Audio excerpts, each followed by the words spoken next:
네, 안녕하십니까. 저는 연세한병원 폐암센터장 김혜련입니다.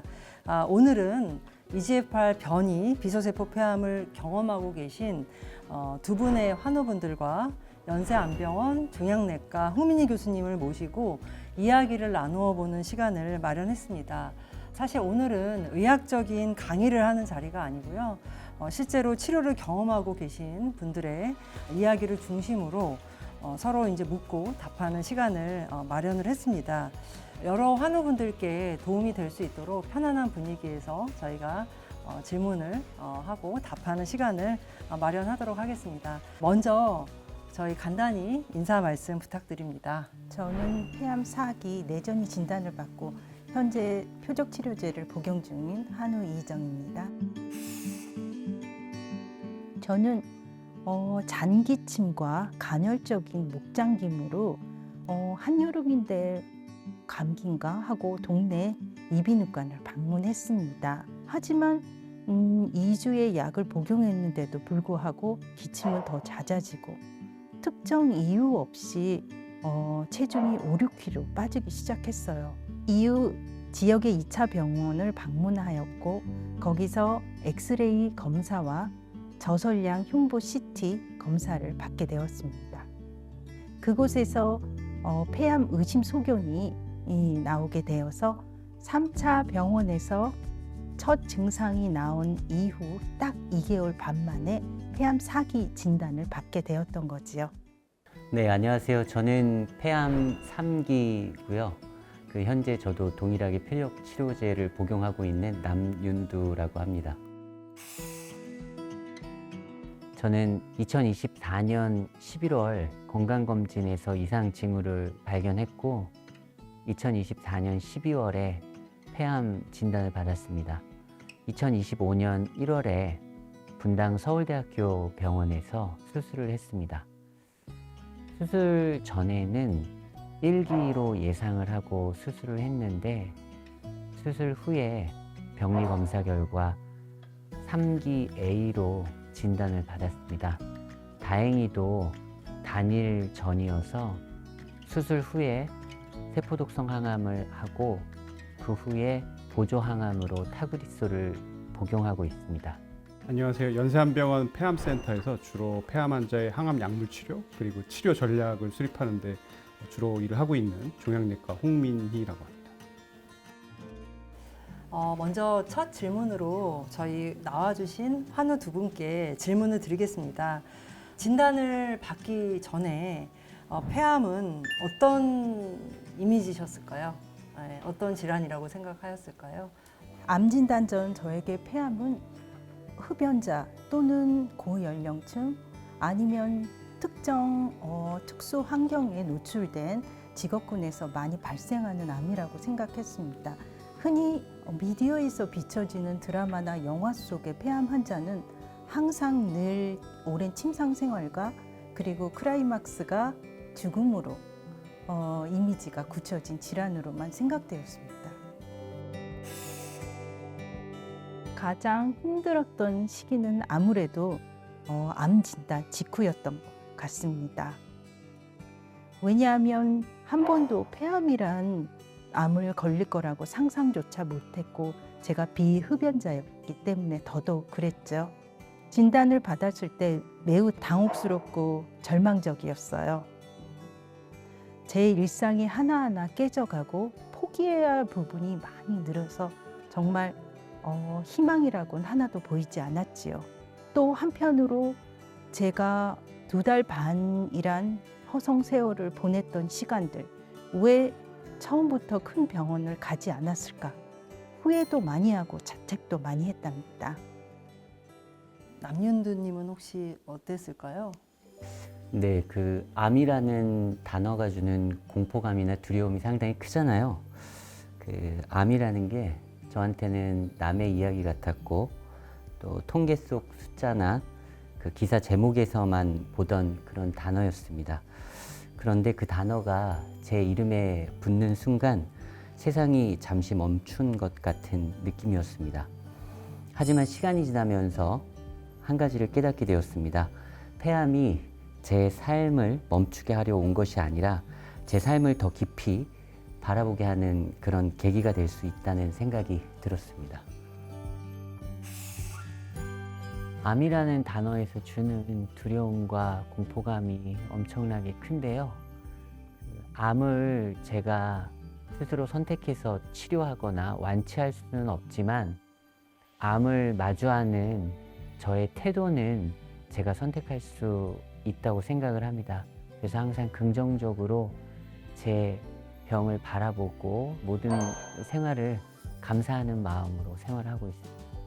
그래서 저의 이러한 짧은 경험이 많은 환우들에게 힘과 또 희망이 됐으면 좋겠다는 그런 생각으로 이 자리에 나오게 되었습니다. 오늘 제 이야기가 폐암 환우분들과 가족분들에게 많은 희망이 되었으면 좋겠습니다. 저희가 아직도 많은 분들이 사실 폐암은 흡연자가 많이 걸린다. 물론 많이 걸리지만 흡연자만 걸린다. 라고 생각하는 사실 좀 편견과 오해가 있는 것 같습니다. 실제로는 어떨까요? 여전히 흡연이 폐암의 가장 위험한 위험 인자인 건 맞지만 최근에 이제 통계를 보면 비흡연자 폐암이 전체 폐암의 약 30% 정도를 차지하고 있고요. 특히나 이제 국내 동양에 많은 이 EGFR 변이 폐암이 굉장히 많이 늘어나고 있고 그래서 주로 비흡연자 그리고 여성 그리고 아시아인에서 많이 발생하고 있습니다. 또 저희가 사실 조금 간접 흡연, 그러니까 직접 본인이 흡연하지 않았는데 주위 분들이나 이제 가족이 흡연을 해서 어쩔 수 없이 저희가 하게 되는 간접 흡연도 위험 요인이 될 수 있다라는 보고들이 많이 나오고 있는데요. 어떻게 생각하시나요? 예, 역시 간접 흡연도 직접 흡연만큼은 아니지만 역시 폐암의 위험 인자라고 저희가 알려져 있고 꼭 간접흡연뿐만 아니라 대기 오염이라든가 라돈 그리고 저희가 음식물을 조리할 때 나오는 이런 가스 같은 것들도 폐암의 위험 인자라고 현재 알려져 있습니다. 사실 저희가 이제 수술이 어려운 경우들이 있죠. 이렇게 수술이 어려운 경우에도 치료에 대해서 굉장히 이제 걱정하시고 이런 분들이 있는데 거기에 대해서 어떻게 생각하시는지 정말 희망이 없는 건지. 사실은 폐암이 지난 한 20년간 굉장히 많은 변화를 겪었고요. 특히나 이제 약제가 많이 개발이 되었습니다. 대표적으로 두 분께서 아마 드시고 계신 표적항암제 그리고 두 분은 사용하진 않지만 우리 몸의 면역력을 강화시켜서 일종의 면역세포를 강화시키는 면역항암제가 나오면서 많이 생존율이 향상이 되었고요. 특히나 4기 환자분들도 이전보다 훨씬 더 오래 사는 추세시고 그다음에 3기, 2, 3기 환자분들도 수술 전, 수술 후에 이런 약제들을 사용하면서 재발률을 훨씬 많이 낮추고 완치까지 가는 환자분의 비율을 훨씬 더 많이 늘리고 있습니다. 정말 많이 치료가 발전이 있었고 이런 치료가 발전되면서 저희가 임상 현장에서도 직접 환자분들이 정말 오래도 사시고 너무 건강하게 사시고 또 본인이 하는 일도 다 유지하시면서 사는 좋은 일들을 사실 저희가 많이 경험을 하게 됩니다. 저희가 폐암에 대한 오해가 조금은 해소되셨기를 바랍니다. 이제부터는 저희가 좀 치료에 대해서 얘기를 좀 나눠봤으면 좋겠는데요. 사실 두 분께서 실제로 이제 경험을 좀 하셨으니까 처음 또 치료를 지금 시작하시는 환우분들도 보고 계시고 또 이제 치료를 받고 계신 환우분들의 가족분들도 계실 텐데 치료를 시작하실 때 실제로 본인들의 경험상 어떤 게 좀 궁금했는지 좀 듣고 싶습니다. 예. 첫 진료를 시작할 때 유전자 검사를 했는데 폐암에 있어서 유전자 검사가 왜 중요한지 그게 궁금합니다. 유전자 검사는 저희가 이제 치료의 방향을 결정하는 데 굉장히 중요하고요. 현재 폐암에 쓸 수 있는 약제들이 거의 한 30가지 정도 되거든요. 그것이 이제 가장 중요하게는 유전자 변이에 따라서 저희들이 약제를 결정을 하고 따라서 유전자 변이를 아는 것이 사실 4기 환자분들에게 어떤 약제를 쓸지 또 2, 3기 환자분들한테서는 수술 후, 수술 전에 어떤 약제를 사용하고 수술을 하고 또 수술 이후에 재발을 방지할 때 사용할지 주로 결정하는 그런 중요한 요인이 됩니다. 사실은 예전에 저희가 불과 한 15년 전, 20년 전 이런 때 보면은 사실 유전자 검사를 안 하고도 사실 치료를 시작을 했던 때가 있는데 지금은 유전자 검사에 따라서 치료가 너무 많이 다르고 성적도 많이 다르기 때문에 홍 교수님 말씀하신 것처럼 유전자는 사실은 대부분 필수적으로 저희가 검사를 해야 되는 것으로 생각이 됩니다. 네, 교수님. 네. 3기 A EGFR 변이 환자에서 그 수술 후 추가 치료를 하는 이유가 무엇일까요? 사실 수술을 한다고 해서 저희가 다 완치가 되는 것은 아닙니다. 사실 기수에 따라 조금 다르고 특히나 이제 3기라고 말씀하시면 수술하고도 어느 정도 또 재발을 저희가 항상 우려를 해야 되는 상황인데 영상에서 뭐 CT나 이런 데서는 안 보이지만 여전히 몸에 돌아다니고 있는 미세한 그런 이제 암세포가 있을 수 있죠.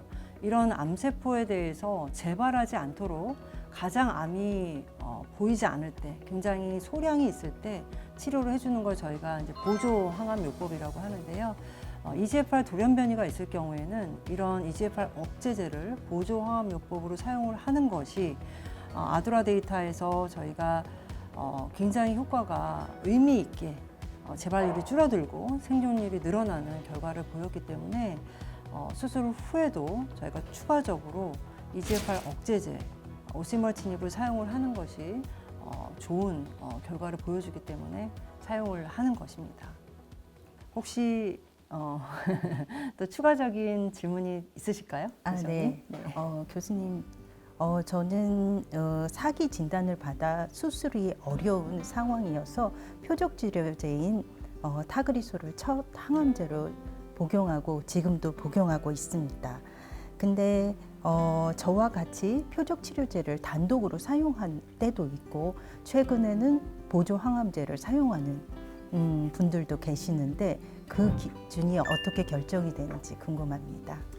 사실은 뭐 최근 데이터에 의하면 두 약제를 같이 사용하는 것, 즉 표적 항암제에다가 세포독성 항암제를 같이 사용하는 것이 EGFR 변이 4기 폐암 환자에 있어서 분명히 더 생존율 측면에서는 더 좋은 결과를 보여주고 있어요. 근데 물론 약제를 더 많이 사용하니까 부작용이 좀 더 늘어나는 측면이 있습니다. 그래서 그러한 이유로 인해서 저희가 여러 가지 상황을 고려해서 주로 약제를 결정을 하고요. 특히나 이제 연령이라든가 전신 상태, 기저 질환. 사실 EGFR 변이도 19번 결손이 있고 L858이라는 변이가 있고 또 같이 다른 변이를 더 가지고 계신 분도 있고 뇌전이가 있는 분, 없는 분 이런 상태를 고려해서 주로 밸런스를 맞춰서 약제를 결정하고 딱 한 가지 요인으로 약제를 결정하고 있지는 않습니다. 또 한 가지 질문이 있는데 저는 지금 현재 타그리소로 뇌전이는 사라진 상태입니다. 그래도 재발이 되거나 다른 부위에 전이가 될까 봐 항상 걱정이 됩니다. 그래서 추적 검사를 할 경우 어느 정도의 보통 기간을 두고 하는지 그 부분이 궁금합니다. 약제는 2개월마다 복용하면서 CT를 촬영해 볼 수도 있고 4개월마다 할 수도 있고 6개월마다 할 수도 있는데 국내 현실상에서는 사실은 다 3개월로 처방을 하고 있습니다. 사실 약제 급여 기준과 연관이 돼 있어서 CT는 3개월마다 주로 저희가 촬영을 하게 되어 있고 이제 머리 같은 경우에 즉 이제 뇌 MRI 같은 경우에는 상황에 따라 다르지만 초반에 전이가 있었던 분은 한 3개월, 좀 괜찮아지면 6개월, 좀 더 괜찮아지면 1년, 2년까지 간격을 늘리고 있고 그건 아마 기관이나 각 교수님들마다 약간씩은 다르게 진료를 하고 있는 상황입니다. 네, 제가 사실 두 분을 뵈면 되게 대단하다고 생각하고 정말 존경하는 부분이 있습니다. 사실 지금 치료를 받으시면서도 본인이 지금 다 업무도 열심히 하시고 또 일도 굉장히 또 쉬운 일도 아닌 일을 많이 맡아서 진행하시는 걸로 알고 있습니다. 그래서 사실 치료와 사회 활동을 같이 병행하는 게 저희가 생각할 때는 가장 이상적인 사실 저희 삶인데 사실 쉽지는 않거든요. 그래서 실제로 이제 두 분이 아마 여러 가지 관리도 잘 하시고 약간의 좀 노하우도 있으실 것 같고 그래서 이걸 영상을 보시는 환우분들과 또 보호자분께도 두 분의 경험이 좀 도움이 될 것 같습니다. 혹시 본인의 경험을 좀 공유를 같이 해주시면 좋을 것 같아요.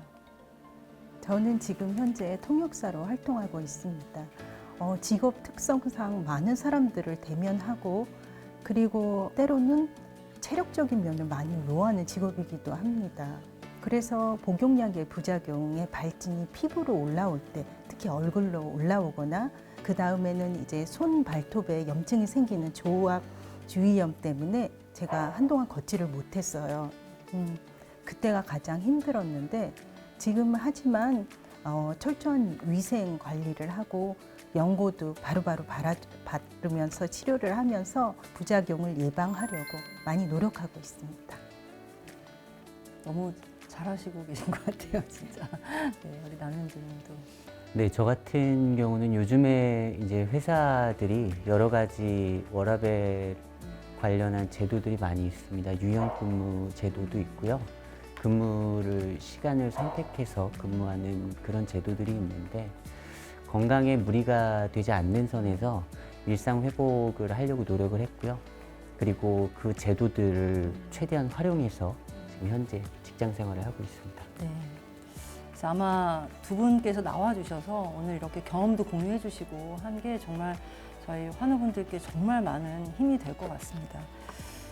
그 사실은 뭐 저희도 사람이니까 뭐 작은 병들을 앓게 되면 힘들어지거든요. 근데 사실 암이라고 하는 굉장히 큰 질환인데 이런 질환을 앓으시면서도 사실 이렇게 정상적인 생활을 하시는 것, 뭐 직장 생활을 하시는 것이 굉장히 개인적으로 존경스럽습니다. 혹시 그래서 그렇게 삶의 어떤 뭐 밸런스 같은 것을 맞출 수 있는 어떤 원칙 같은 게 개인적으로 있으신지.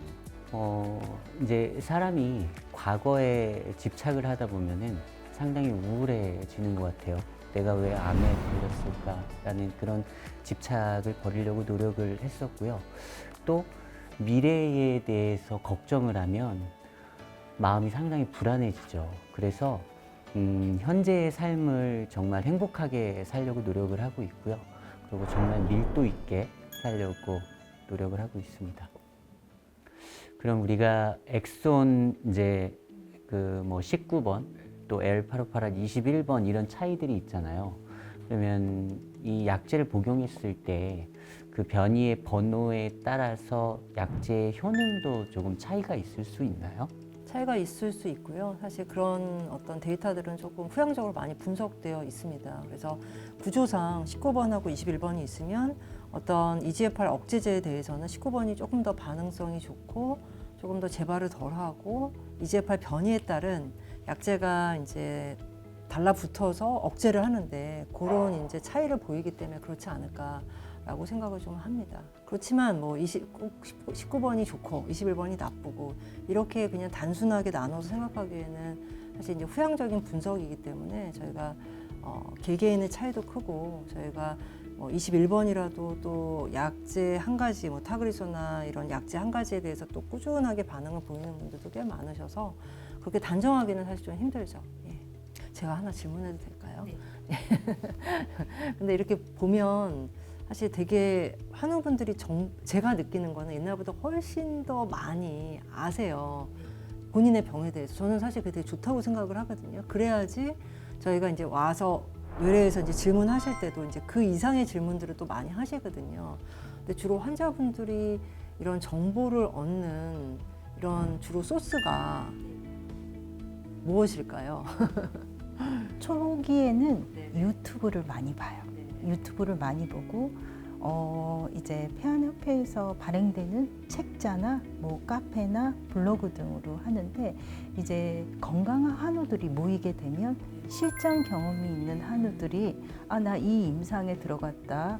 나는 첫 번째로 했어. 이런 증상이 있어. 두 번째 너는 어때? 세 번째 너는 어때? 그러면서 데이터를 구축을 해요. 그래서 내가 내성이 생기면 어떤 방향으로 흘러갈지를 이제 1, 2, 3를 아는 거예요. 그러면 당황하지를 않거든요. 이제 그렇게 조금 공부도 하시고 충분히 이해를 하시고 오시면 저희가 이제 거기에 더해서 뭐 예를 들어서 신약 같은 걸 설명드릴 때도 훨씬 더 편하고 이해도 실제로 되게 잘 하시더라고요. 옛날보다는 훨씬 더 저희도 좀 그런 면에서는 조금 설명드리기가 훨씬 더 편안해진 것 같아요. 예, 정보도 많아졌어요. 많이. 그러니까 저희가 좀 정보 구하기도 쉬워질 것 같아요. 대한폐암학회에서 운영하는 유튜브 폐암 무엇이든지 물어보세요라는 사이트가 있는데요. 그 부분을 거의 정독을 하다시피 봤어요. 예.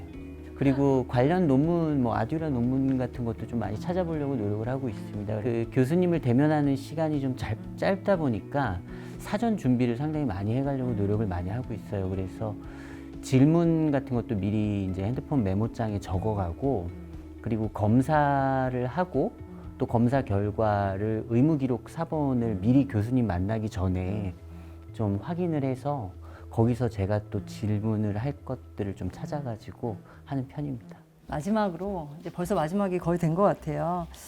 세 분께 같은 질문을 좀 드리겠습니다. 지금 치료를 망설이거나 아니면 치료에 대해서 두려워하는 환자분들께 꼭 전하고 싶은 말씀이 있다면 한 말씀씩 해주셨으면 좋겠습니다. 솔직히 말씀드리면 그 두려움은 사라지지 않습니다. 저도 치료를 시작하기 전까지 수없이 망설였고 혹시 더 나빠지면 어떡하지라는 생각을 정말 많이 하면서 잠도 못 이뤘었는데요. 하지만 어느 순간에 이런 생각이 들었습니다. 인생은 태풍을 피하는 것이 아니라 비를 맞으며 함께 춤을 추는 것이라는 말처럼 암이라는 태풍을 완전히 피할 수는 없지만 그 안에서도 제 삶을 멈추지 말자는 그런 결심을 했습니다. 치료는 두려움이 없어졌기 때문에 시작하는 것이 아닙니다. 두렵지만 그래도 내가 지키고 싶은 삶이 있기 때문에 시작하는 것입니다. 완벽한 그 확신이 생길 때까지 기다리면 아무것도 할 수 없습니다. 조금 떨리는 마음으로 한 발 내딛는 것, 그것이 용기라고 생각합니다. 저는 지금 이 순간에도 갑자기 찾아온 폐암 진단으로 당혹스럽거나 절망하는 한우들이 분명히 계실 거라고 믿습니다. 폐암은 충분히 싸워볼 만한 암이고 이제는 치료 방법도 많이 발전해 있습니다. 제가 말씀드리고 싶은 얘기는 담당 주치의를 믿고 적절한 시기에 그에 맞는 치료를 꼭 받으시길 권해드립니다.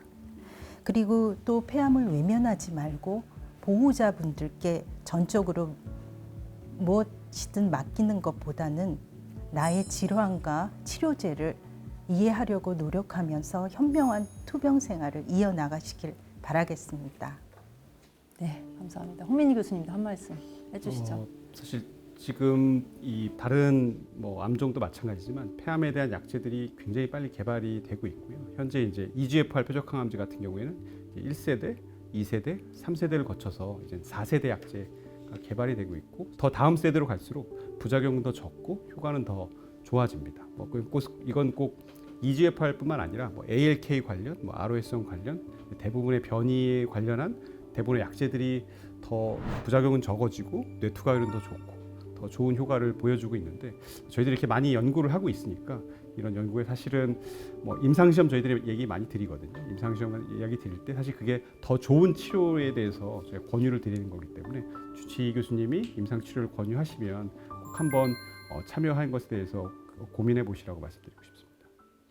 오늘 이야기를 통해서 폐암이 저희가 이제 막연히 알고 있던 거 그리고 제가 실제로 진료실에서 혹은 여러 가지 이제 의학적으로 배운 거와 또 다른 면이 있다는 것을 오늘 남윤주님과 이희정님과의 대화를 통해서 사실 저도 많이 좀 배웠습니다. 저희가 이제 폐암 진단을 받으시고 지금 두려워하시거나 치료를 망설이는 분들께 또 그 여정을 함께 하시고 계신 환자 보호자분께 오늘의 이런 저희의 이야기가 큰 도움이 되고 다시 한번 일어설 수 있는 그런 동기가 되었으면 좋겠습니다. 폐암은 혼자 감당해야 되는 병이 아닙니다. 오늘 이야기가 누군가에게 작은 용기와 좋은 정보가 되었기를 바랍니다. 오늘 함께 해주신 남윤두님, 이희정님께도 깊이 감사드리고 또 좋은 정보 주시고 또 좋은 지식을 전달해 주신 홍민희 교수님께도 깊이 감사드립니다. 이상으로 제가 마치도록 하겠습니다. 같이 인사할까요? 감사합니다. 감사합니다.